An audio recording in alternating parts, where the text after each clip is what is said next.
Don't let anybody make you think that God chose America as his divine messianic force to be a sort of policeman of the whole world.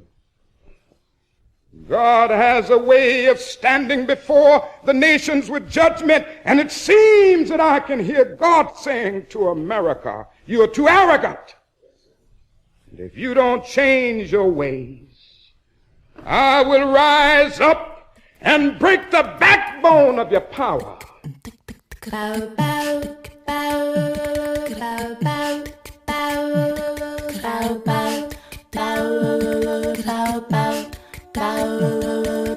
Hotep, which in the language of ancient Egypt means we come with justice in peace. Welcome to Freedom Now, a Saturday Pan-Africanist and Internationalist World Affairs program. Freedom Now is committed to the principle of the rights of all peoples and nations to self-determination. We thank you deeply for your contribution to KPFK, which permits programs like Freedom Now to stay on the air. In this era of corporate acquisition and co-optation of all dissident media, we provide the microphone, challenging their corporate and racist point of view. So stay tuned for Agenda here at Freedom Now.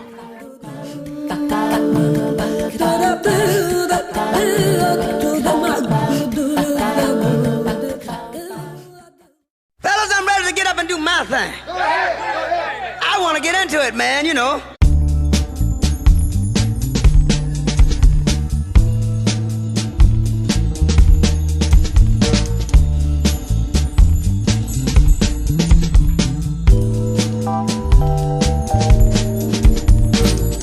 Peace, hoteps, and wisdom to all of our faithful and devoted listeners out there in the radio verse. This is Brother Brandon Sankara, and I want to start things off with a thank you to all of you listeners out there who came out to show support for Freedom Now and KPFK last Saturday in Africa Town. What better way to kick off this latest season of Fund Drive?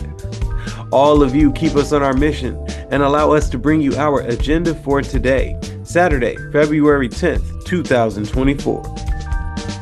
We begin with our dear ancestor and Freedom Now founder, Baba Didan Kamati, bringing us the African drumbeat historical calendar for the week, reminding us that every day is a day in African history.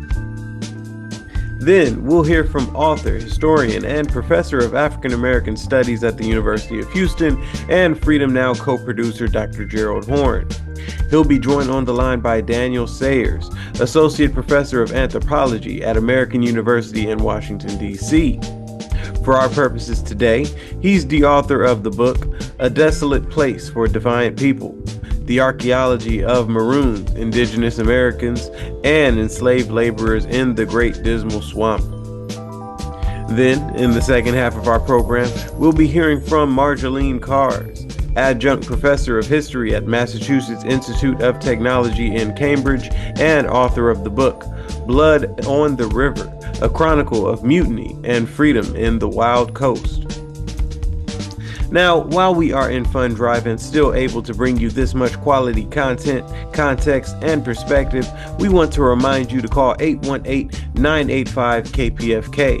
That's 818-985-5735, or go online at kpfk.org and pledge your support for the station at any level. Remember, these are all tax-deductible donations, and you can take home one of our fantastic premiums from the library of Dr. Gerald Horne, available for your donation of $100 or more. So pick up the phone now and give what you can by dialing 818-985-KPFK. That's 818-985-5735. Make your pledge and support our efforts here at Freedom Now. Of course, I'm going to be on the ones and twos as we pour this knowledge, making sure your mental cup runneth over with revolutionary wisdom, right here to quench your mental thirst on Freedom Now, KPFK 90.7 FM in Los Angeles, and kpfk.org, streaming live on the web. To make sure that we stay on the smooth ride with that cultural vibe you know and love, we'll be enjoying a musical bottom featuring Yassine Bey, John Coltrane, Miles Davis, Gene Harris, Chip Wickman, and Robert Glasper. Now, people, get ready for this train a-comin', taking you one step closer to mental liberation, and stay tuned for that beat of the historical drum, followed by a conversation with Dr. Gerald Horne and Professor Daniel Sayers.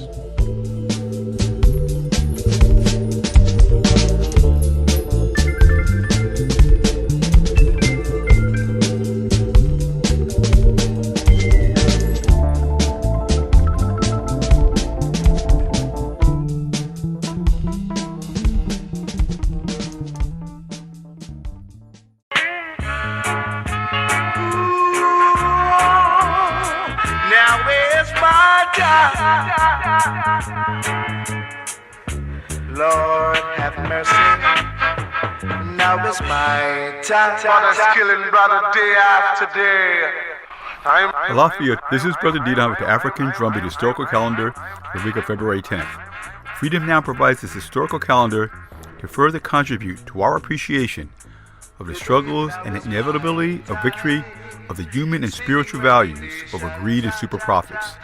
Nowhere on the AM or FM dial, or even on the web, will you find such an historical calendar that covers the world from a revolutionary perspective. We urge you to make your contributions for a more just world for our children and future generations. February 11th, 1890, the United States opens 11 million acres of traditional Native American Sioux land to all white settlers in a continued effort at genocide by forcibly taking the land from the indigenous people and giving it to Euro-Americans.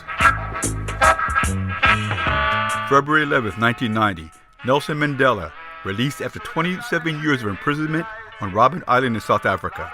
The United States CIA provided logistics for the capture of Nelson Mandela, but the worldwide Free South Africa movement forced the racist apartheid regime to free Mandela, and subsequently with the rise of the African National Congress and the Pan-African Congress, the elimination of racial apartheid, the economic apartheid has grown.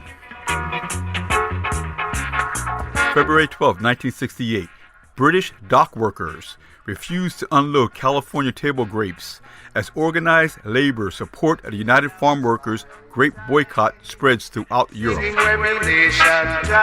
February 12, 1831, Nat Turner's revolt in Virginia begins with a divine signal, a solar eclipse, that God wants Africans free.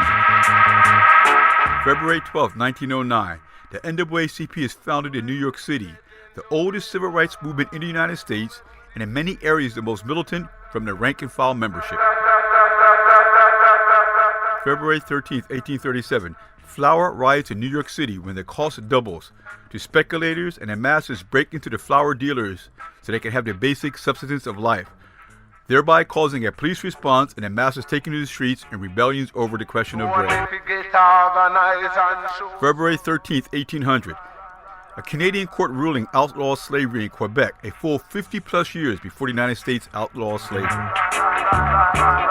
February 13, 1949, Sorjina Chattopadhyaya Naida, an Indian sister who worked for a society where the Dalits or untouchables will become the leaders of Indian societies, she crosses over to the ancestor world.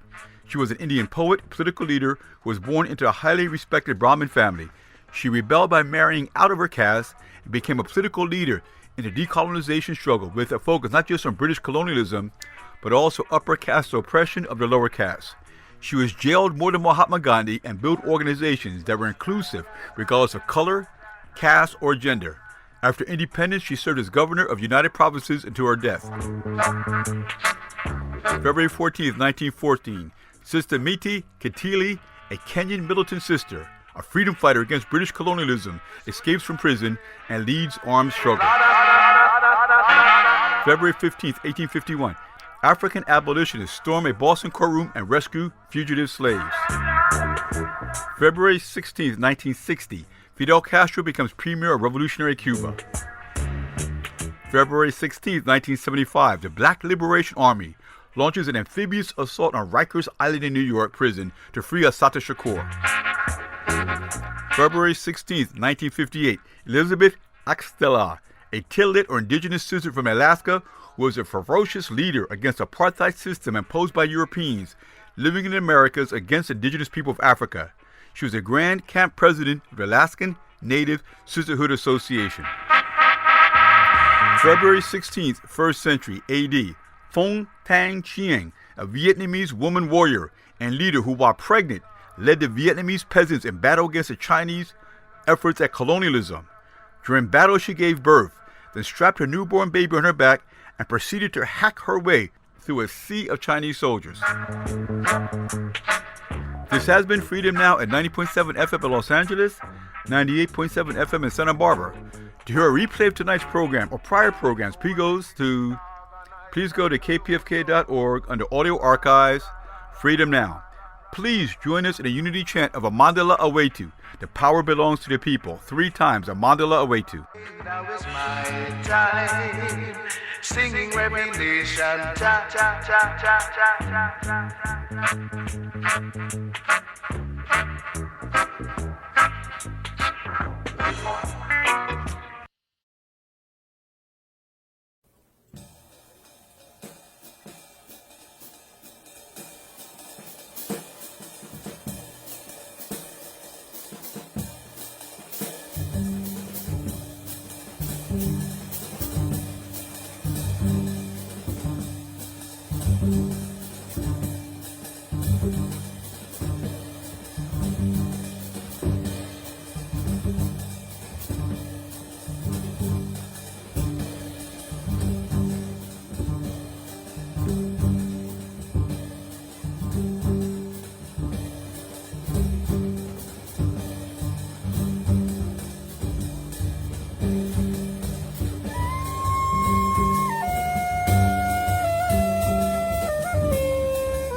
For Pacifica Radio, KPFK Los Angeles, this is Gerald Horne, and with me on the line is Daniel Sayers, Associate Professor of Anthropology at American University in Washington, D.C., and author of the book, A Desolate Place for Defiant People, the Archeology of Maroons, Indigenous Americans, and Enslaved Laborers in the Great Dismal Swamp. Thank you for joining us on Freedom Now, KPFK Los Angeles, Professor Sayers. Oh, my pleasure. Thanks so much for the invitation to talk. And thank you for accepting. So why did you write this book? In a nutshell, because the people who lived in the swamp before the Civil War, for the several centuries before the Civil War, are amazingly inspiring. And we also, at the same time, we needed to know a lot more than we did when I started the project about their daily lives in the swamp. Mm-hmm. And you were introduced to the Great Dismal Swamp, as I understand it, when you were a student at William and Mary, the college on the eastern shore of Virginia, which I understand is not far distant from the Great Dismal Swamp. Right. I started the doctoral program there late August of 2001. Sorry, and I want to say it was the first week of classes, talking with a professor, sort of midway through class on a break, and he mentioned to me that he was working with a history student on wrapping up a master's thesis on the Great Dismal Swamp, and this professor of mine, Marley Brown, asked if I had ever heard of it, and I was new to Williamsburg, so no, and new to the East Coast really. But anyway, he mentioned that according to what we do know from the historical record, there were potentially hundreds, if not thousands, of Maroons who lived in the swamp. And when I heard that, I don't think I've ever looked back since in terms of at least researching the swamp and making a case for doing the archaeology, and then, of course, subsequently doing the archaeology out there. So these were hundreds, if not thousands, of formerly enslaved Africans in the North Carolina, Virginia area who had escaped the jurisdiction of their captors and set up independently in the Great Dismal Swamp, which I understand was about 190 square miles. Is that correct? Well, actually, today it's 190 square miles. Back before the Civil War, estimates range between 1,500 and 2,000 square miles, and I tend to side with the larger figure there. So really, today's Dismal Swamp's about 10% of the original. So it really was the size of one of our smaller states now, and certainly the size of a colony or some such at the time. So it was a big landscape and very undeveloped by outsiders. So it was really the kind of place Maroons throughout the hemisphere, and really even parts of Africa, the kinds of remote places that they sought out to, permanently remove themselves or extricate from conditions of enslavement and form new social worlds, new communities, and new ways of existing and being. So the Great Dismal Swamp, in sum, lasted for a few centuries and was about the size of Rhode Island, I imagine. Yeah. And was there any particular or special role of women within the Great Dismal Swamp? Special, I think, what we know about individuals that went in the Dismal Swamp is somewhat limited compared to, say, other parts and aspects of history. I think he probably had, in the case of women, they would have obviously been strong figureheads for communities and families. And they would have been potentially, as I've learned from friends and so on over the years, right, there's a whole area of realm of possibility for midwifery and so on that may have been used or part of the communities out there. And probably, no doubt, spiritual leaders of some kind. They would have occupied positions like that, as we know from other contexts, African and otherwise, across history. So, yeah, I think in many ways, some of the social elements or aspects of life in the swamp would have mirrored or somehow kind of reflected things as they went on in the world beyond. But at the same time, I think there would have been some uniquenesses. So what was the role of the indigenous, particularly in relationship to the Maroons in the Great Dismal Swamp?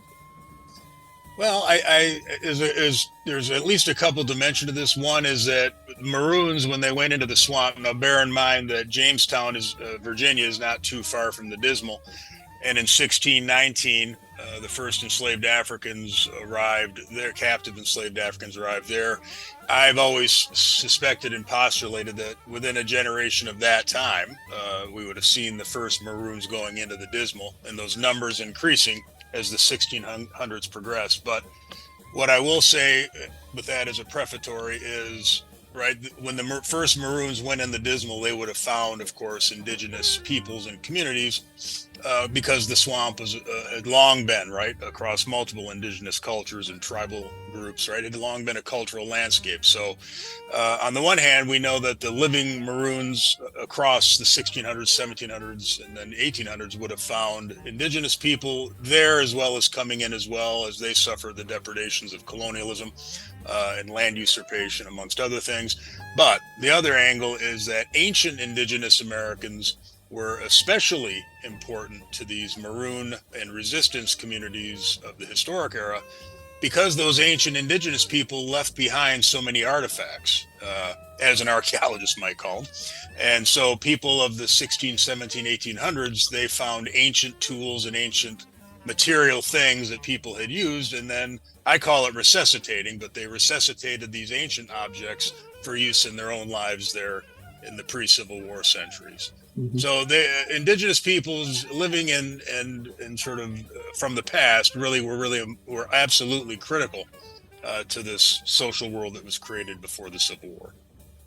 So how do colonialism and slavery sustain the critique of capitalism in your book?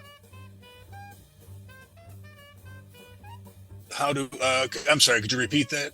How do colonialism and slavery sustain the critique of capitalism in your book? Sure, I've long argued that, right, it's kind of, in a sense, if you study this, it's right there, which is that the oppressions and alienations of the racialized and Eurocentric and white supremacist colonial and enslavement worlds, right, they fostered and compelled these kinds of active critiques among those who enslaved Africans, indigenous peoples, and others, right, that compelled this sort of, for lack of a better word, almost a creative use of the modes of resistance at their disposal across those centuries. And among the many different ways that people resisted these conditions and developed their ongoing lifelong critique, right, fueled their, as the Marxists would say, right, their praxis. One way of doing this was finding and understanding the potential power, right, of these remote landscapes like the Dismal Swamp, and turning them into home places, right, effectively, and homelands, and allowing for the removal of oneself or one's kin group or community members or whatever it may be, right, into a new place where they could develop a world, a social world and a social existence that was much better for ease of conversation. So much better for them and much less oppressive and so on. So, yeah, I think the critique here that we're talking about is basically, what do I do when I'm born into a world this brutal and this oppressive? And again, people had answers to that across their lifetimes in a variety of ways, but Maroons and Marooning were certainly one of those kinds of responses that we see across the African diaspora. Now, understand that perhaps you and others, have recovered about 3,600 artifacts from the Great Dismal Swamp. What are the most intriguing artifacts that have been recovered? And do any of these artifacts have a tie to a particular part of Africa, for example, Congo, Angola, etc.?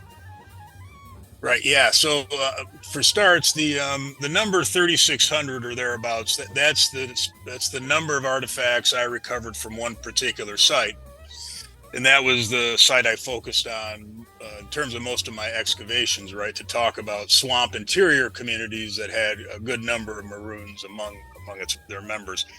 Overall, we found quite a few more artifacts across the swamp, just to make that clear. But those were from multiple sites. But when it came to artifacts, that, just to make it very clear, we can say the most as archaeologists about artifacts we find when we can detail as much as possible about the exact location of where they were found.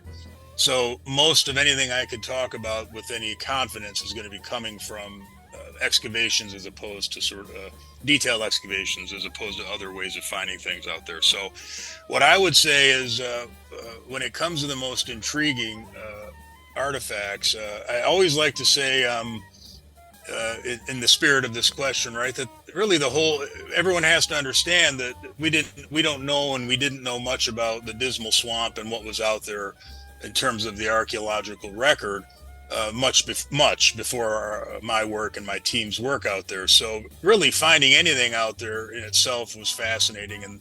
And really, when you look at the exact constellation of artifacts we found in the deep interior at the one site anyway, right? All of it in itself, the whole assemblage was quite fascinating, because it's quite different in many ways from what we find at typical sites of the same age outside the swamp. But when we specifically, though, I think what I would say is homing in on the most intriguing artifacts, it had a lot to do with artifacts found in architectural footprints. Okay. Now, the architectural footprints, the wood is long rotted away, but people living in the Maroons and others, indigenous people living in the deep interior, they built, as you might expect, right? They made houses out of wood that was right there in the swamp, this cypress and cedar. And they built cabins raised off the ground a little bit. And in the process, as I found in about 7 or 8 different instances, every once in a while, when they built a cabin, they'd deposit or intentionally place, right? It looks like some artifact that otherwise could have been used. So to make it more clear, it could be an arrowhead that somebody in more recent times had reshaped a little bit, and then they deposited it, probably say in the hole they dug to put a post or some such thing. And we found this kind of repeatedly, this use of ancient materials that then Maroons and others living in the 16, 17, 1800s on these islands, that they modified themselves, and then it looks like put right in the footprints of their cabins as they were building them, or maybe replacing old posts. But in any case, so we found this little range. Otherwise, they used material culture, even the ancient stone tools and so on, to the utmost. So they're flaking these tools down to pretty much nubs of nothing. But every once in a while, a complete and usable stone tool is found in the footprints. We also found in one case ancient ceramic vessel pieces used to line one of the cabin posts. So in any case, I find those the most intriguing. And while I have not yet been able to specifically kind of mark a particular African or region of African tradition in this process, it does generally mirror what we do know happen in many places about intentionally placing items of spiritual or other ways that they were important, but items of importance, right there in floorboards and in foundation areas of cabins and homes. Right, for a variety of reasons. Could be for good luck, could be to ward off whatever it may be. It could just be for other reasons as well. Yeah. So I understand that after slavery was abolished in the United States in 1865, that there was less of a need, apparently, for Maroons to flock to the Great Dismal Swamp. Having said that, over the centuries when it existed, there must have been attempts by the enslavers to raid the Great Dismal Swamp and recover their so-called property. Can you tell us anything about that? Yeah, it's a great question insofar as I kind of certainly walked into my research, beginnings of my research, especially the archival dimensions of it, 20 something years ago, kind of assuming that, right? That because it was common wherever enslaved people ran or self-extricated. But what I ended up finding was very little evidence of consistent outside world enslavers going into the swamp in search of maroons. And yet, when you look at the newspaper records and other similar sources of the 18th and 19th centuries, you see a lot of mention and awareness that there were maroons in the swamp. So we know that the enslaving classes were aware. It's very clear they're aware of that reputation for the Dismal, and really the facticity, if you will, of marooning in the swamp. But yet, there isn't a huge record in the documentary in the documents suggesting that there was any period, even outside of one exception I'll mention in a minute, of relatively concerted effort to go recapture maroons in the Dismal. Now you go fast forward all the way to about 1831 and Nat Turner's rebellion.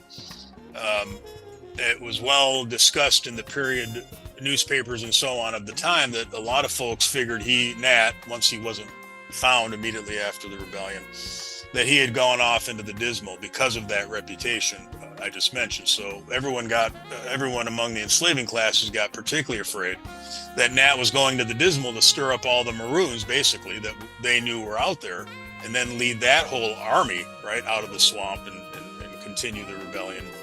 And as a result, that 2 months or so that Nat's whereabouts were unknown in that summer of 31, that's the only documents dating to that period in North Carolina in particular. I found that there was some concerted effort among local militia to go into the swamp to see if they could capture Nat or any, as they would have seen it, conspirators. Even then, what I think happened is that they went, and this hasn't come up yet, but just people can know that there were canals throughout the Dismal Swamp by the 1831 that had been dug by enslaved workers for the most part. And I think that the militia going after Nat and co-conspirators probably went up and down the canals. It was fairly easy compared to going through that very thick, dense swamp.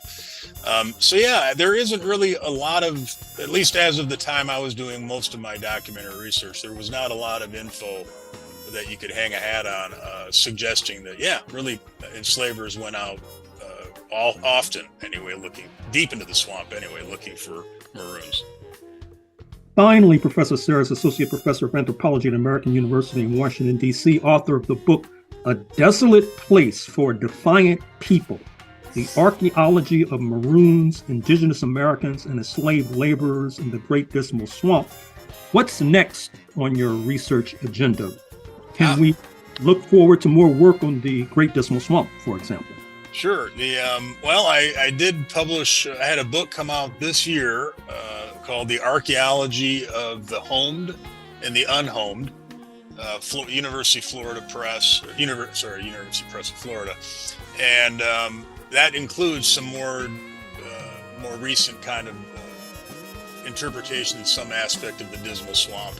So interested folks can find some more discussion there, plus discussions of work I've done at other sites in my years. Thinking in the more immediate future now, though, yeah, I'm kind of working on more of a less academic volume on the Dismal and my experiences and other folks' participation and so on out in the swamp. So I'm not saying that's hitting the presses anytime soon, but I am working on that. And then I'm also working to develop projects, more archaeology projects, not so much in the Dismal anymore, but related to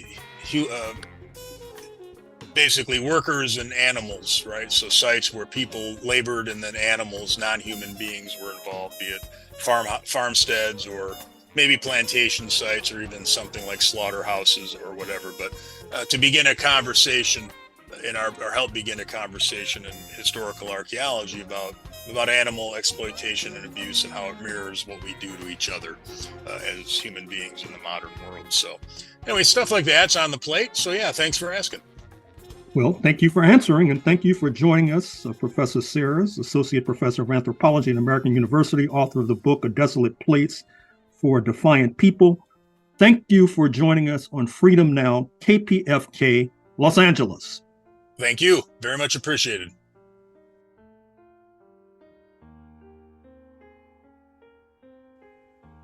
Special thanks to Professor Sayers for sharing his hard-earned knowledge with us.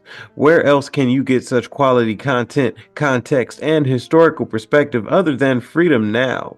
Call 818-985-KPFK. That's 818-985-5735, or go online to kpfk.org to donate and support the show by donating today, and you'll get one of our awesome premiums to expand your library and your mind.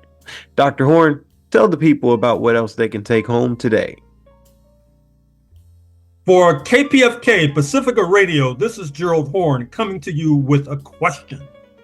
Have you wondered how and why it is that it was South Africa that dragged Israel before the International Court of Justice in The Hague on charges of violating the Genocide Convention in historic Palestine? Have you wondered how and why it is that it is South Africa that now has charged the United States and UK with aiding and abetting the genocidaires in Israel, which opens the door for pressuring Washington to improve its own horrible human rights record when it comes to restraining police terror right here in Los Angeles? Well, wonder no more. For a pledge of a mere $100, you can receive a signed copy of my book, White Supremacy Confronted, U.S. Imperialism and Anti-Communism versus the Liberation of Southern Africa, from Rhodes to Mandela. In this massive book, you will also find out why the Palestine Solidarity Movement needs to pattern itself after the anti-apartheid movement, which culminated with the downfall of this system by 1994 and the election of Nelson Mandela. In this book, you will also find out how the anti-apartheid movement pressured universities to divest their endowments from holding stock in corporations invested in apartheid South Africa, a maneuver that now the boycott, divestment, and sanctions movement targeting Israel is seeking to emulate. In this book, you will also find out how the anti-apartheid movement launched a cultural boycott, pressuring artists and musicians in particular to boycott South Africa and picketing and protesting those who crossed this picket line.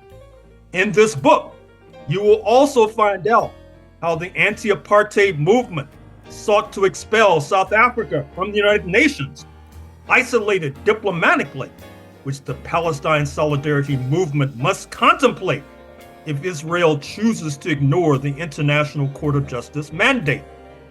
In this book, you will also find out how the anti-apartheid movement made South Africa an issue in presidential elections, and thus we were able to pass congressional legislation over the veto of President Ronald Reagan, and likewise pass municipal and statewide legislation, which the Palestine Solidarity Movement will have to contemplate if Israel remains as obdurate tomorrow as it is today. Pledge $100 and receive a signed copy of this book that provides a roadmap for the Palestine Solidarity Movement. But wait, there's more. Pledge $150 and receive the anti-apartheid book and a signed copy of the book by Gerald Horne entitled Paul Robeson, The Artist is Revolutionary, a riveting story of the man who was admired by Nelson Mandela, who kept a picture of him on his wall at home, the man who launched the first anti-apartheid movement, this after jeopardizing his career as Hollywood's first black star, and who paid a stiff price as a result. Robeson was also a star footballer and linguist, an attorney as well, a role model for today's youth. What a bargain! pledge $100 and receive a signed copy of the anti-apartheid book. Pledge $100 and receive a signed copy of the Robeson biography. Or pledge a mere $150 and receive a signed copy of both books, a statement and testament to the idea that Palestine will be free, and so will we. Visit our secure website at kpfk.org or pick up the phone and dial 818-985-KPFK. That's 818-985-5735.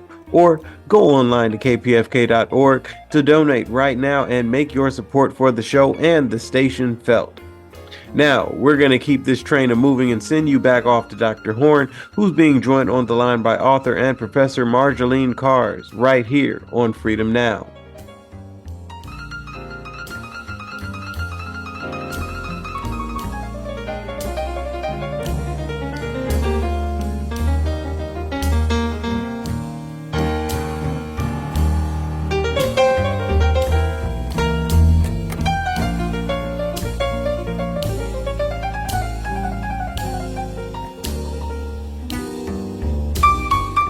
For Pacifica Radio, KPFK Los Angeles, this is Gerald Horne, and with me on the line is Marjoleine Kars, adjunct professor of history at MIT, Massachusetts Institute of Technology in Cambridge, and author of the book, Blood on the River, a chronicle of mutiny and freedom on the wild coast.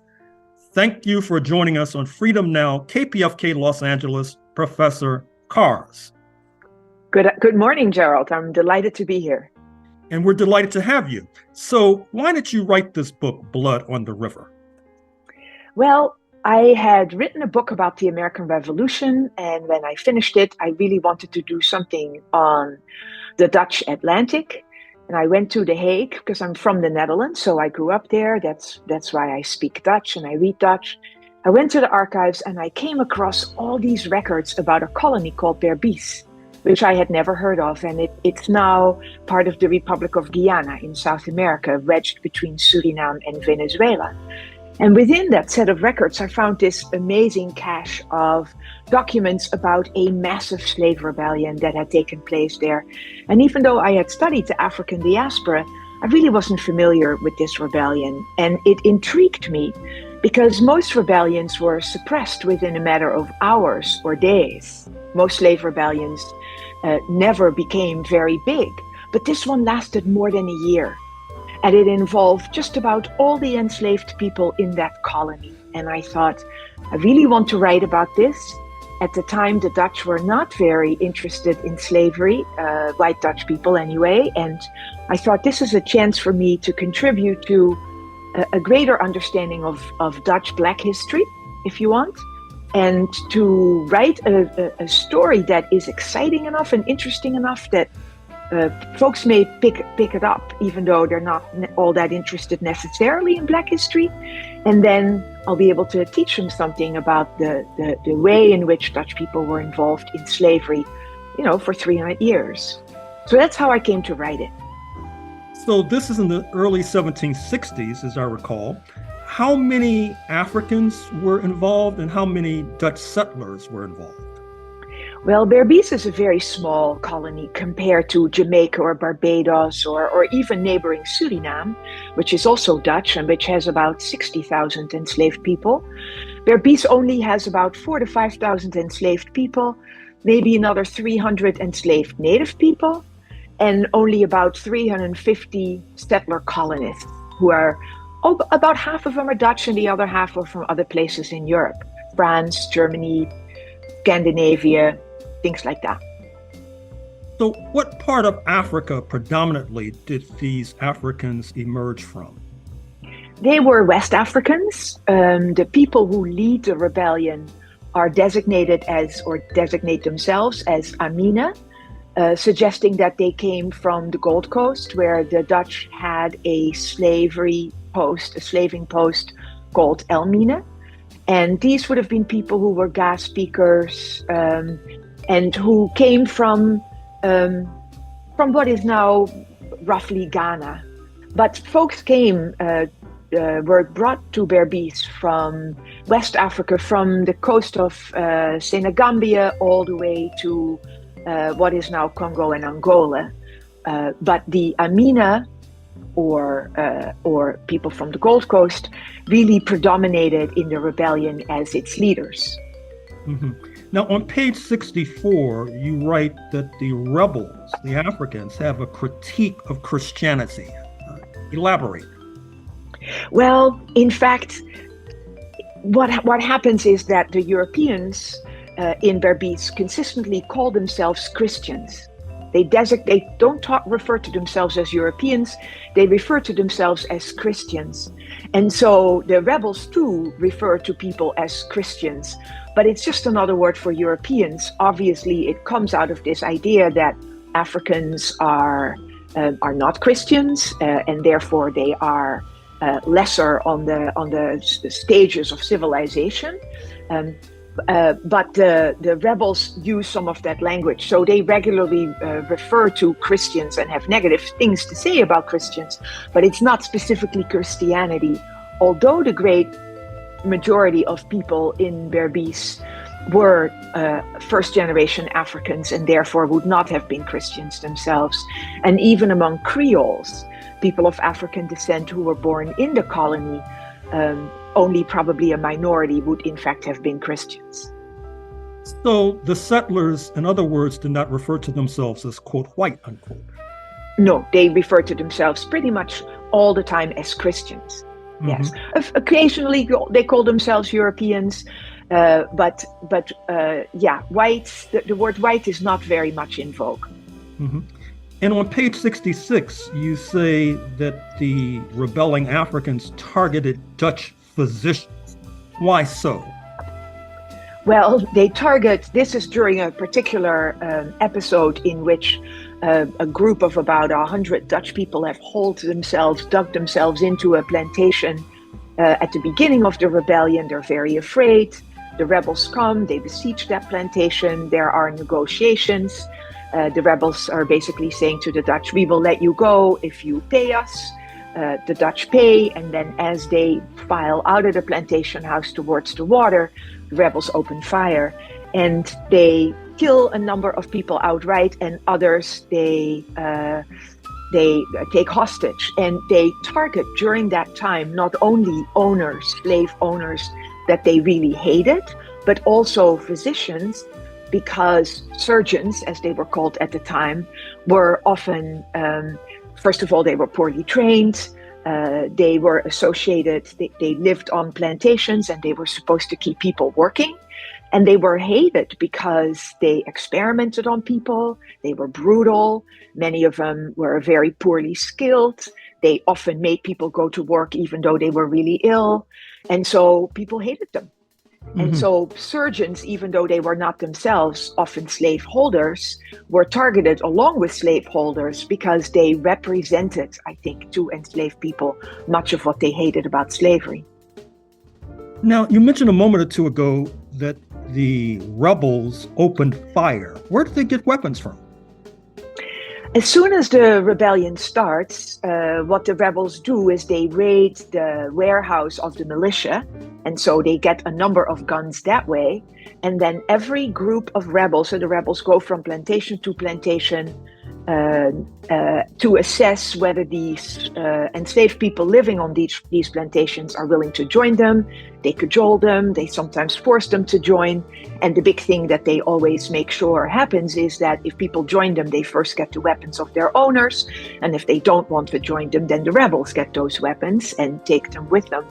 So in the end, they probably have only about 400 guns and powder. And one of the difficulties, of course, with a long rebellion like this is that eventually the enslaved insurgents run out of guns, they run out of gunpowder, they run out of bullets, and they don't have anybody who is willing to resupply them.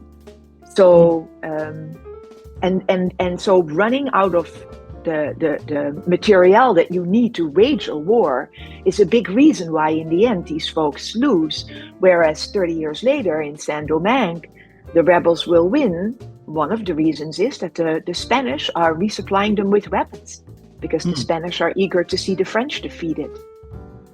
Now, But in 1760 in Berbice, there are no European rebels eager or European powers eager to help these rebels against the Dutch. Not even the British. No, certainly not the British. The British have, of course, are just at the end of the 7 Years' War. They have their hands full in what is really a world war at that time. And they're not particularly eager to see the Dutch. They're not eager to help the Dutch, although they certainly don't want the colony overrun, because they're always worried that Dutch events will produce some sort of chain reaction and perhaps inspire people elsewhere. There just had been, for instance, a big slave rebellion in Jamaica, Tacky's Revolt, that had just ended in 1761. So the Dutch get help from other Dutch people in the Caribbean, Suriname, Demerara, St. Eustatius, and they get Dutch help from the Dutch Republic. They do not particularly get it from the English, although there are some English people who own plantations in neighboring Demerara, which is at that time also a Dutch company, and they organize a relief expedition for Demerara to make sure that the rebellion won't spread that way, but they don't specifically help Berbice. Mm-hmm. Now, you compare Governor Kofi, who is designated as the leader of the enslaved African rebels, as being comparable to Toussaint Louverture of the triumphant Haitian Revolution, culminating in victory in 1804. What did you mean by that comparison? Well, what I meant is that Kofi is a very charismatic man. That's why he is elected to be the head of this rebellion. He himself styles himself then Governor Kofi, and the second in command is a man who's also an Amina called Akara, who styles himself Captain Akara. And Kofi is in charge of the civil government, and Akara is in charge of setting up the whole military apparatus for this rebellion. Kofi is a very smart guy. He is born in West Africa, probably came to Berbice very young, so he's highly assimilated. He understands how white people work. He is both an artisan, and he was also enslaved in his master's house for a while. So he really understands how you interact with Dutch folks. And he organizes this massive rebellion, manages to stay the leader for 10 months or so.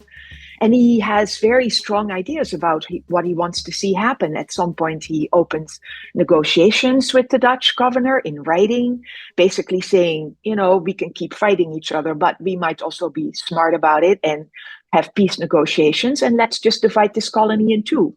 You take the half closer to the ocean, we take the half that's further inland, and we'll just live next to each other as two separate nations. I think that suggests a level of statesmanship that is in some ways comparable to Louverture. And of course, had the rebels in Berbice had the kind of help that Louverture got from the Spanish, and Kofi would have won, then he would have been the first leader of a free Black republic in the New World. Mm-hmm. What was the role of gender during this rebellion? Well, I think gender is interesting. Of course, being a woman, I was very interested in it.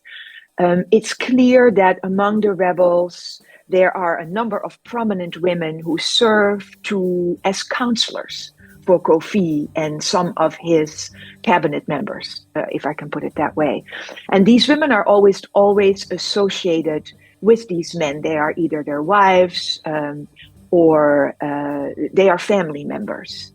And a number of these women are executed by the Dutch when the rebellion is being put down in 1764, more than a year after it starts. But we don't see a lot of women among the soldiers. We see women as refugees. We see women as supporting the rebellion by cooking, by raising kids in the meantime, by keeping families together. But women did not have, I am pretty convinced, very prominent public positions in the rebellion. And an historian has just done some work on a later rebellion in Berbice in 1813, Randy Brown at Xavier University, and he found that there women were explicitly excluded from the planning and the execution of the rebellion. So many women are interrogated by the Dutch afterwards. Many women shield the men that they were associated with and try to save them from being executed. But we also see women who talk about men killing their children, or men hurting them, or taking their daughters as wives. So it's clear that women are part of the rebellion in that everybody becomes, the whole home front becomes part of the rebellion. But women did not have prominent role in the rebellion as soldiers or as administrators. Mm-hmm. Finally, Professor Kars, adjunct professor at MIT in Massachusetts, author of the book Blood on the River, A Chronicle of Mutiny and Freedom on the Wild Coast. Tell us about your forthcoming biography of two 18th century African men caught up in slavery and resistance. I'm writing a book about two men, one of whom in particular I can follow from the time that he arrives in Berbice in 1732 or so, or 42, all the way to his death in Suriname when he's 90 years old in 1817. And this is a man who is enslaved in Berbice for 20 years. Then he participates in this rebellion as a leader. When it looks like the rebellion is going to lose, he joins the Dutch and he helps them put down the rebellion. He then becomes a soldier in the Dutch army in the Dutch Republic. Later, he goes with part of that army to Suriname to fight against Maroons as runaway slaves who live in their own independent villages are called. And eventually he is a pensioner in Berbice and then owns an enslaved woman who takes care of him, buys himself a little house, and in the end leaves all his possessions to a young African girl who I think is probably his daughter. So he has a very complicated life where he's trying very hard to escape slavery in a number of different ways, and yet he always remains a subject of racism and white supremacy. And despite all his various efforts, he can never quite escape the clutches of slavery, as of course is the fate of all African descended people in the New World in the 18th century. So there are two men involved. There's two, but I'm more and more focusing on one because I know so much more about the one than the other one. But the one he's friends with, similarly, is a leader in the rebellion. Together with him, makes this move to go join the Dutch. They both go to the Dutch Republic as soldiers. They both go to Suriname to fight Maroons. But then I lose sight of the second man. Tell me, is there any traffic between Berbice and, for example, South Africa during this period? Very, very little. I mean, no direct ships go back and forth. I don't know of any Dutch officials who were active in South Africa and then came to Berbice. I do know of some men who were active in Berbice and then they go to what we now know as Indonesia, where, of course, the Dutch also had colonies in the East Indies, but no particular connections that I have seen between South Africa and Berbice at this time. So when can your loyal readers expect this book we've just discussed? The new one, well, I imagine that will be a couple of years yet, I'm afraid, Gerald. I'm not quick like you are. I'm a slow plotter. But I'm working on it, and it's an absolutely fascinating story. And I just went to Suriname to see some of the places where these men traveled for myself. Well, I look forward to reading this book with eager anticipation, Professor Kars, professor Thank at you MIT, so much. author of the book Blood on the River, A Chronicle of Mutiny and Freedom on the Wild Coast. Thank you for joining us on Freedom Now, KPFK, Los Angeles. My pleasure. Thank you so much. I don't want to write this down. I don't want to tell you how I feel right now. I don't want to take no time to write this down. I don't want to tell you how I feel right now. Hey, tomorrow may never come. For you or me, life is not promised. Tomorrow may never show up. For you and me, this life is not promised. I ain't no perfect man, I'm trying to do the best that I can with what it is I have. I ain't no perfect man, I'm trying to do the best that I can with what it is I have. Put my heart and soul into this song. Yes. I hope you feel me. From where I am to wherever you are. I mean that sincerely. Tomorrow may never come. For you and me, life is not promised. Tomorrow may never appear. You better hold this very moment, very close to you. Right now. Very close to you. Right now. So close to you. Right. So close to you. Don't be afraid to let it shine. My homie said, shine your light on the world. Shine your light for the world to see. My hobby said, shine your light on the world. Shine your light for the world to see. My hobby said, shine your light on the world. Shine your light for the world to see. My homie said, shine your light on the world. Shine your light for the world to see. In closing, we'd like to thank our guest, Professor Daniel Sayers from American University in Washington, D.C., as well as Professor Marjoleine Kars for joining us on the show today. Find that Black-owned bookstore you know and love and get their books while you're at it. Shout out to Dr. Gerald Horne for doing what he does best and guiding this train of mental liberation towards Pan-African enlightenment for yet another Saturday. Hit up your favorite bookstore right now and find one of Dr. Horne's many informative texts to enrich your library and your mind. Word to producer Sister Tej. Much love to our spiritual backbone and Freedom Now founder Baba Didan Kamati. Shout out to our marvelous engineer, and last but certainly not least, thanks to all of our listeners out there who continue to support Freedom Now. It takes a village to build a revolution, and Freedom Now is a village to be reckoned with. Please continue to support our programming. We are volunteer producers, and the station needs your help to pay the bills and keep the lights on in the building. Please dial 818-985-KPFK. That's 818-985-5735. Or go online to kpfk.org to donate and support the show. This has been Brother Brandon Sankara, and you can join us on Facebook at Freedom Now Gerald Horne. You can email the program at freedomnow@kpfk.org or go online to the audio archives at kpfk.org. Scroll down to Freedom Now and you'll be able to hear this program as well as 60 days worth of prior programming here at KPFK 90.7 FM. We now send you off to our sister Assunta with Spotlight Africa, coming up next addressing issues facing Mama Africa. And until next Saturday, here at Freedom Now, we stand running our marathon, ready for revolution.